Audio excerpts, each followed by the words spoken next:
गणपति बप्पा मोरया। मैं अनामिका आप सभी का हार्दिक अभिनंदन और स्वागत करती हूँ। हर साल गणेश चतुर्थी को भगवान गणेश घर में क्यों विराजते हैं और 10 दिन बाद बहुत धूमधाम से उनका विसर्जन क्यों किया जाता है, आइए इस कहानी पर चर्चा करते हैं। प्रथम पूज्य भगवान गणेश की पूजा हर जगह सर्वप्रथम की जाती है, उसके बाद ही कोई पूजा की जाती है। भगवान गणेश को देवों में सबसे पहला दर्जा दिया गया है।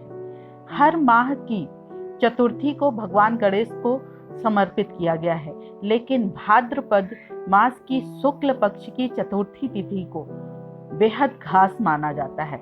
इस दिन भगवान गणेश का जन्म हुआ था। मान्यता है कि भाद्रपद मास के शुक्ल पक्ष की चतुर्थी को भगवान गणेश जी का जन्म हुआ, इसलिए उनको इस चतुर्थी को पूरे देश में धूमधाम से मनाया जाता है। इस बार यह चतुर्थी 10 सितंबर से शुरू है। पूरे 10 दिनों तक धूमधाम से भजन कीर्तन करते हुए, उत्सव मनाते हुए, भगवान के पसंद का भोग लगाकर उन्हें मनाते हुए, अपनी मनोकामनाओं को पूरा करने के लिए भगवान से प्रार्थना करते हुए विधि विधान से 10 दिन बाद भगवान गणेश की प्रतिमा को विसर्जित कर दिया जाता है। बहुत सारे लोगों के मन में यह सवाल जरूर आता होगा कि गणपति बप्पा को हर साल घर में लाकर बाद में विसर्जित क्यों कर दिया जाता है। इसके पीछे की कथा क्या है, आखिर यह परंपरा क्यों प्रचलित है। धार्मिक ग्रंथों के अनुसार दुनिया के सबसे बड़े ग्रंथ महाभारत की रचना महर्षि वेद व्यास जी ने की, लेकिन उसे लिखने का काम गणपति जी ने किया था। महाभारत लिखने का यह काम पूरे 10 दिनों तक चला था। उस दौरान गणपति भगवान ने दिन रात काम करके इस काम को पूरा किया था।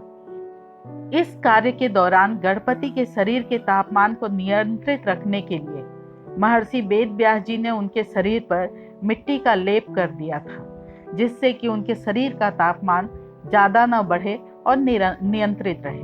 माना जाता है कि चतुर्थी के दिन महाभारत के लेखन का ये कार्य पूर्ण हुआ था। यह कार्य पूर्ण होने के बाद महर्षि वेद व्यास जी ने चतुर्थी के दिन गणेश जी की पूजा की। इस दौरान दिन रात काम करने की वजह से गणपति भगवान थक गए थे।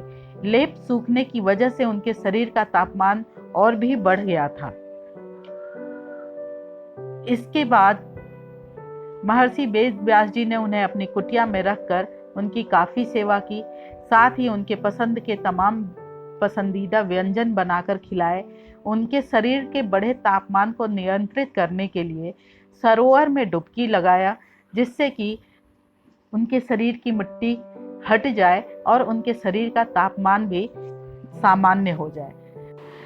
तभी से चतुर्थी के दिन गणपति भगवान को घर लाने की प्रथा चली आ रही है और 10 दिन तक उनकी सेवा, पूजा, प्रार्थना करने के बाद विसर्जन करने की प्रथा चल रही है। लोग गणपति बप्पा के नारे लगाते हुए गणेश चतुर्थी के दिन विनायक को अपने घर लेकर आते हैं। उसके बाद अपनी श्रद्धा अनुसार 5 से 9 दिनों तक उनकी सेवा करते हैं और घर में स्वादिष्ट व्यंजन बनाकर गणेश जी को भोग लगाते हैं। इसके बाद पानी में उनकी प्रतिमा को विसर्जित कर देते हैं।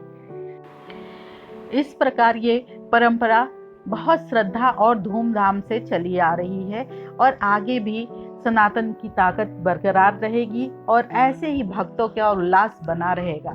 इसी के साथ मैं अपनी वाणी को विराम देती हूँ। जय सनातन, जय भारत, धर्मो रक्षति रक्षितः।